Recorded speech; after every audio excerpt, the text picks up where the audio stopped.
Welcome to Dad Talk Today. The podcast for dads facing some of the toughest moments of their lives. We are here to walk with men through divorce, keep them connected to their kids, help them understand their rights, and work for change in family law courts. Moms, you are always welcome too. We are all about advocating for shared parenting and doing what is best for our kids. Here is your host, Eric Carroll.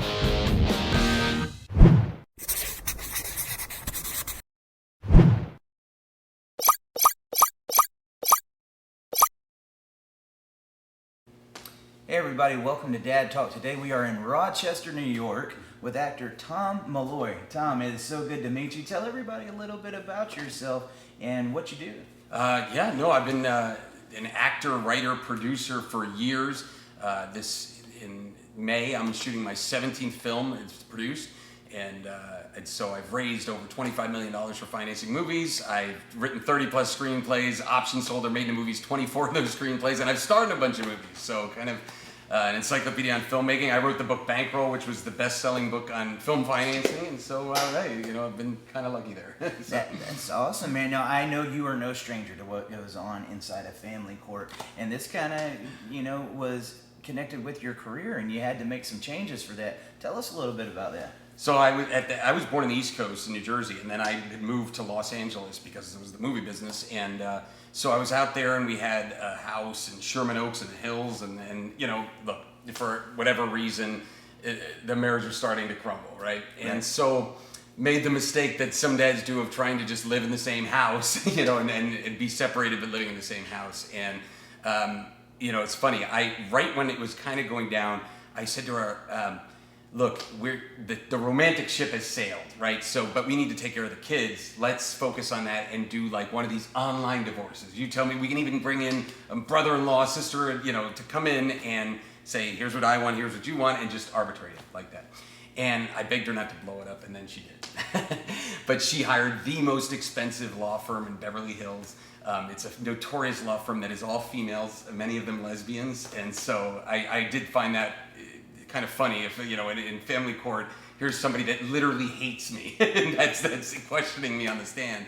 But, it was dirty pool from the beginning. And so that I had to pay for her lawyer as well because she hadn't worked in 13 years. So I'm paying for her lawyer and my lawyer. And so that was a tough situation. But I mean, to go into even more detail there, when it started to go down and the money was going out the door and everybody was getting paid except, the family, it's tough to explain how she did this, but basically she's originally from here, from Rochester, and we went to a judge, and this was one of these guys, that wasn't paying attention, made snap decisions. That's what I heard about him, and I thought, well, you're making snap decisions on people's lives, like who the hell does that? And I would love to get that, to go back and find that guy's name and try to get him fired somehow or disbarred or whatever. But he just made a snap decision, and it was going to let her go to this for the summer. 3 months away, and my lawyer objected, and it was on paper wrong that she was supposed to do that. And because the judge, it was one of these situations where he knew he made a mistake. He said, "Well, you're going to have to talk to the appellate court on this." So then my lawyer came back and said, "Well, if we have to go to appeals court, it's going to cost like an extra $15,000 or something like that to appeal this." And so I was still considering it. I still said, "All right, let's start going for that," and started getting that. And in that meantime, she just took the kids, drove them across the country, and I got an email that said, with the worst email of my life, that said, I've left with the kids and I'm moving to Rochester. So. What was going on up here when all that started going on with you? Just despair. Thank God I had a girlfriend at the time, or else I would have been alone, and it was, it's tough for me. There was this conversation I used to not even be able to talk about. I was the same way. Yeah. So, but that was 2012, yeah, so it's been enough time, but it's still like I could feel myself getting fired up. But, here's the thing. I think at that time, the judge was looking at income that wasn't true. That was income that they had projected I was making that wasn't there.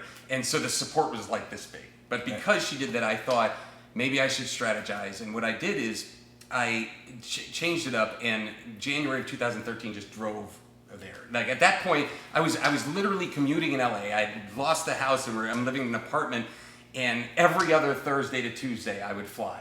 Now, I could fly every day of my life. I love to fly, right? Right. But it was leaving them that was killing me. So I didn't want to leave them.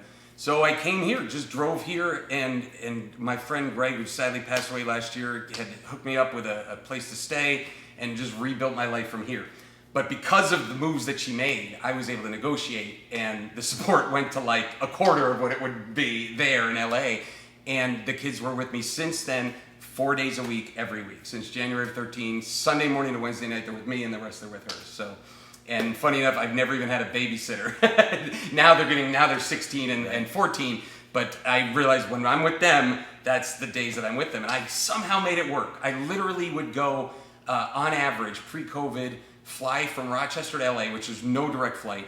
I would do it 17 to 19 times a year. And I would fly on Wednesday and come back Sunday, truly just to not even miss a couple hours with them, you know what I mean? So, and I made it work. And now, because, you know, post-COVID, I haven't been back in LA for a while, but the kids know the second they go to college, they want to go back to Los Angeles, just fit them, so, yeah.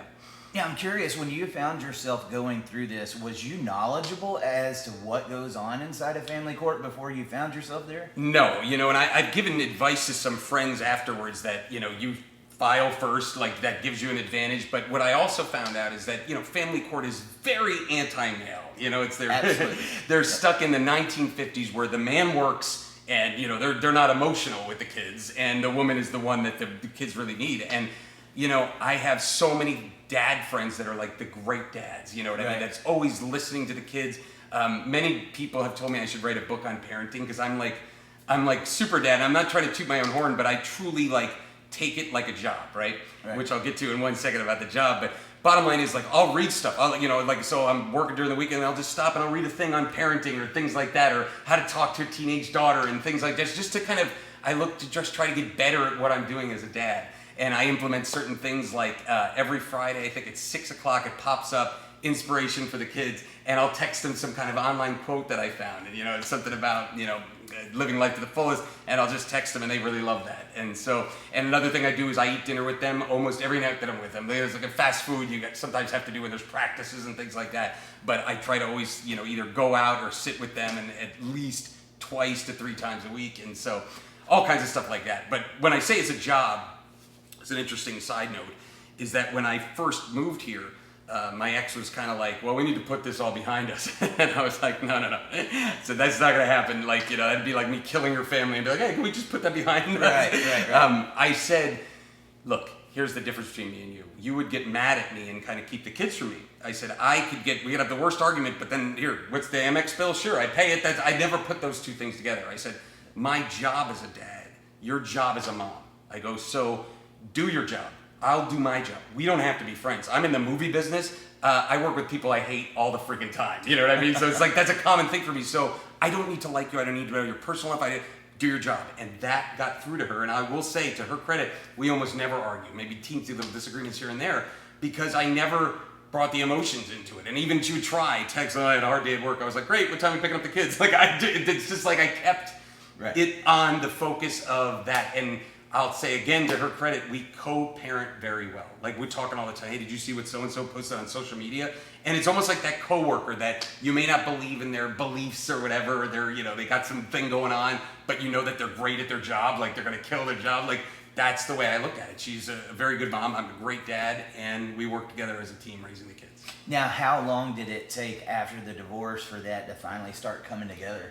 Within, you know, I would say, well, when I got here and I said that to her, it eased in at about 3 months or so. Okay. You know, and I also realized another thing was that it was to not, she was always looking for arguments via text, and I stopped engaging her. You know what I mean? Like, before I moved here, when I would like come visit, come and be in town for the kids, she was like, oh, you kept so-and-so up to 10 o'clock, and it wasn't, you know, when I found out she did the same thing a couple days before, and I would argue that back and debate that point, here's what you did, and at one point I remember sitting in the airport and she sent some guy a text like that, and I just wrote back, okay. I was just like, I'm just not even gonna let it, and once I stopped giving her ammunition, that was it. It was just like she knew that she wasn't like, I would just type back okay on the long text and be like, okay, I just typed that back and it was gone after that. So. Well, it seems like they love the argument. Yeah. And there's a thing known as gaslighting. This is a person that you loved and you shared a lot of intimate details with. And when you get in these arguments later on, they know how to push those buttons. And if you engage in that, it never really solves anything. You got to learn, like, if there's nothing constructive here, we're not got a solution. It's not about the kids. No. 100%, and I'll tell you that I've had friends that, it's funny enough, the two that I know had the biggest problems were the ones where they initiated the divorce. Like, the woman just can't let it go and is always trying to stick. I know a certain friend, she's always trying to stick it to him. And then I have other friends that have an amicable relationship, like still friends with their ex-wife. Like, I know one specifically, but she like forgets to buy groceries and stuff. And I told them, I said, hey man, I'd rather have my situation where I know that she's gonna be there and she knows that I'm gonna be there. We know we rely on each other for parenting. But the other thing I'll say to that is, when you're, the opposite of love is not hate. Like you kind of alluded to, is that you still have emotions there. And once she had kind of done that to me, the emotions just shut off. It wasn't a hate thing anymore. Like literally, I remember a year into being here, somebody's like, is she dating somebody? I'm like, I don't know, or not, I don't care. Like literally, I just don't care. So that whole, like, dog, I hope she's not, I hope it's, but I don't have any of those feelings for her because they're just gone. It's just like, she's like a dude at work, you know what I mean? Like, I don't care. So it's like, those type of things are very valuable to a guy to kind of get through because, we're not supposed to show our emotions and stuff, and there's no guy support groups. And I will say for the record, if I had done what she did, I'd be in freaking jail right now. There is not a single doubt in my mind, or probably anybody listening to this, that I would be locked up in prison if I had done the, for lack of a better term, the kidnapping of the kids across the country. Oh, 100%, and I'm curious, there's going to be people that are going to be watching this right now. I know when you go through this, there's so many different emotions. There's so much anger that we're going through. They're hearing you say that, hey, you can work this out. You can co-parent. They're like, oh, not my ex. Not my ex. It's never going to be my ex. They all say that. Yeah. What are some things or some solutions that you would have, Tom, for them to start trying to get that co-parenting on track? It doesn't happen overnight. You just said, 3 months it was for you? Yeah. What are some of the steps that you could say or, suggest for these people to start doing? Well, one thing is definitely talk to other guys. It's like I started doing that for other friends that were going through it. If somebody said they were going through divorce, I'm like, dude, let's get lunch. Like, immediately talk to them and kind of tell them it's going to get better and things like that. But I definitely believe kind of pitching it to them as a job type of thing works. And of course, I'm saying this knowing it's not going to work with every female. But the key is, and what, I got to be honest, some guys too still have the feelings, and they're still, they find out she's dating somebody and they get all jealous and all that. That wasn't the case for me, but it may be for some guys. I think that the key that I would say is you really have to stress raising the kids should not have anything to do about how you feel about each other. You know what I mean? Or what you did to each other. If you cheated on your ex or she cheated on you, what the hell does that have to do with the kids? You see what I'm saying? Right. So you should be evaluated on how you can do the job of raising the kids, and that's when it gets muddy. So, the only advice I'd say is if you have a girlfriend, and now, by the way, I've been single for so long now, but if you have, I know some friends where their girlfriend is able to talk to the ex-wife, you know what I mean? Because then it's like they can connect. Some situations where, like, say the ex is dating a guy and it's like, I can talk to the guy, you know what I mean? Right. Like, that's not my situation, but I know that there's some where that works out better, because sometimes the exes are always going to butt heads. So I would try to find an intermediary, or just communicate on email. My friend told me the other day, he was another one where he initiated, right? This is one where, so she's still so mad at him, and she was an actress, and he was dropping off the kids to her, and the kids told her, oh, she's going on an audition for something. And he texted her and he said, hey, good luck on the audition. And she just wrote back, we are not friends. And I said, so what were you supposed to say? Like, okay, bad luck on the audition? Question mark, like, what the hell are you supposed to say at that point? And I said, what you should do is just not share any feelings. You know what I mean? Like, don't talk about your bad day at the office or stress going on. You have your world, you live in it, you do your own thing, and you focus solely on the kids. That's right, absolutely. Yeah. And going through divorce, she was mentioning, the parents having affairs on each other. It's trying times. Yeah. There's a lot of contention in there. There's natural emotions that come in. We're imperfect people going through this, and for somebody that's blindsided by it, it takes a little bit of time to heal. The problem with that I see though, Tom, is it seems like women are encouraged to speak out about it, and they got their groups and they speak, but men, you just need to man up. They've been told that their whole life. They keep it in, and they don't process these feelings, and until you process them, you're not going to get better with it. I mean, what could you say to these men about the importance of speaking up and making sure that they're dealing with this and not keeping it locked in? 100%. I mean, yes, that's definitely, we're again stuck in the 1950s where the guy's supposed to suck it up and not react to certain things and not show the emotions. Again, it's the opposite of the feminist movement. It definitely right there. And I even, like I said, I was saying to you before, I support the Me Too movement, but the opposite of it is the family courts that are stuck in those ages where they don't know. There's some dads that are just great and so emotional with the kids, and I was always cuddling with my kids and always just like always playing, always listening to them, and I have that, by the way, I have a ton of patience with them, so which is great. I think that, look, I'm not as much a group therapy guy. I've never done that, and I'm not even a psychiatrist guy. Like I'm just not that way. That's not my thing. I'm a self-help guy. Like read books, watch videos on self-help. Read Wayne Dyer, read Anthony Robbins. Those kind of things will make you a better person. And again, I'm happy to go out for drinks and stuff like that. And that's kind of like moral and social support. But again, I'm if there's a problem in my life in that direction, or you're having an emotional issue, I would say the best thing you could do is try to read some type of book on self-help, like The Power of Intention by Wayne Dyer, or The Secret, one of those books where you're going to go, all right, what am I attracting into my life, and what do I need to focus on, and go from there. Well, and there's the opposite of that, I think a lot of us, when we're going through those, we'll sit there and listen to the sad music talking about breakups and watch the movies and different stuff. That stuff has an effect on us in life, and you got to be careful with that. But Tom, right before we get out of here, I'm curious, you went through the family law courts, you know what it's all about. What are some changes that you would like to see, and what are some solutions behind that you think that can make that happen? Well, and I don't want to, again, trash my ex or anything like that. She did what she did, but also she was getting some bad advice. There's definitely something that happens, I firmly believe, with women when they go through divorce and Facebook and all that, where all the friends are like, you need to do this, and everybody wants to give their advice and tell her certain things. So I feel like she was influenced, especially by the lawyer. And so I think that now, lawyers, I'm not a huge fan of. I'll just say that, what's the difference between a lawyer and an algae eater? What's that? One is a scum-sucking, crap-eating bottom dweller, and the other's a type of fish. And no, anyway, so that's one of my favorite jokes. But the bottom line is, they're understand that they're looking to line their own pockets. They go, hey, no, you don't talk to her, you talk to me, and then you talk to me, and then I talk to him, who's another lawyer, and we've now built for that, what I mean? And so that process, even some of the lawyers know. They're friends a lot of times, you know what I mean? I saw my lawyer walking through, hey, Tony, hey, Bob, and I was like, oh yeah, I went against him on this thing. And it's like, so you guys all know each other, and you're just like, raising those bills on everybody. Yeah. So I wish that more people would try the arbitration route, where I sit down with another family member and go, what do you want? What do I want? And at least try that first. And then you can get an online divorce for $300.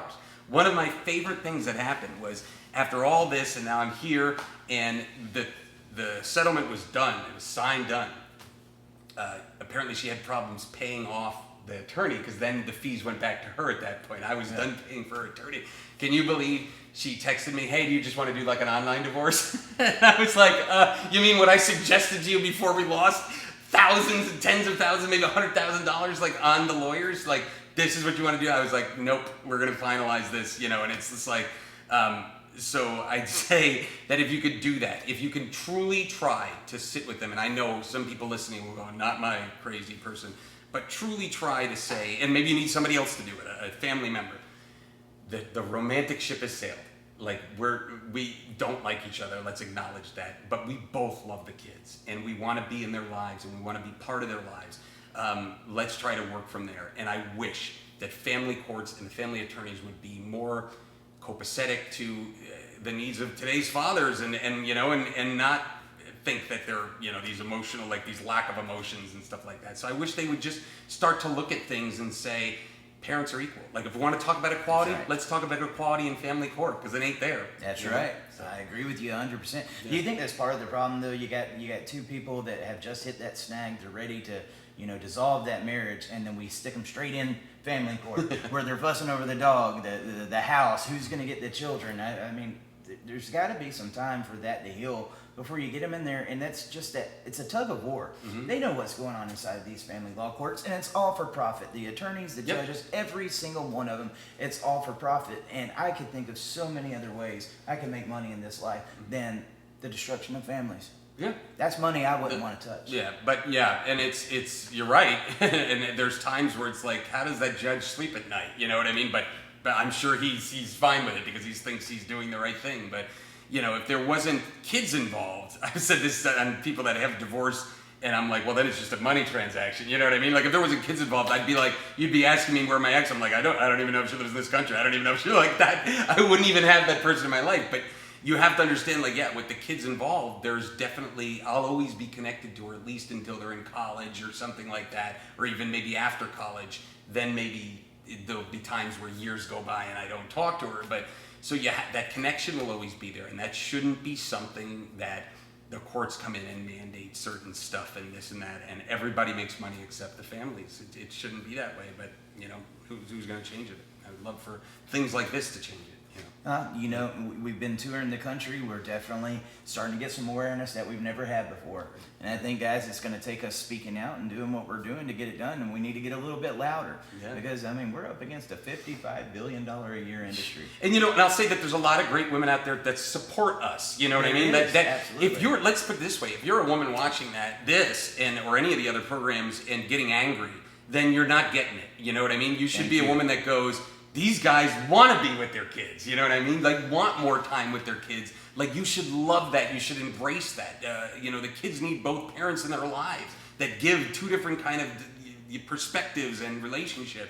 So you should be watching this, I would say, as a female and going, because there's estranged mothers out there that have been kept from their kids. Oh, it's not as common, but it's out there. And they watch it. Yeah, and they watch it. And the women that go, yes, that's right, those are the ones that are the good parents, because you cannot be a good parent and keep your kids from the other parent. To me, and I'll say it always, that is a form of child abuse. That is a form of child abuse. There is no ifs, ands, or buts. Sure.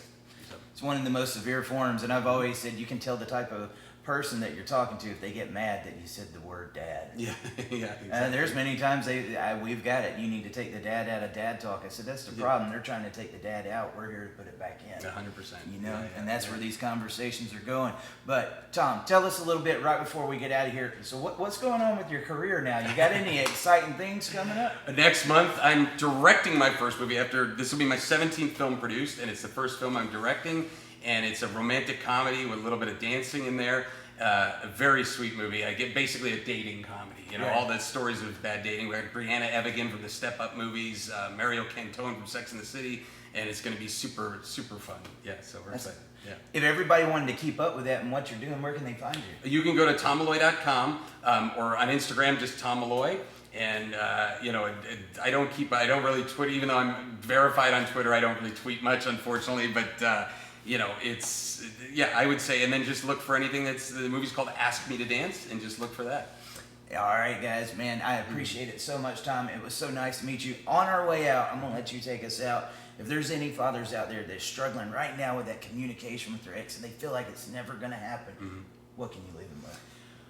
I would say that things will change. The only constant in life is that things will change, and hopefully, I truly, from my soul, hope that things will get better. And if you're in that situation where you're looking right now and you're like, yeah, things are better, and you still have some past trauma, kind of imagine yourself going back to that person that you were on their worst day and talking to them and saying, you can get through this. Like, you're going to get better. You're going to have a great relationship with your kids, and do that, and maybe that'll help you kind of break away some of that sadness. All right. Tom, so good to meet you, my man. Awesome, brother.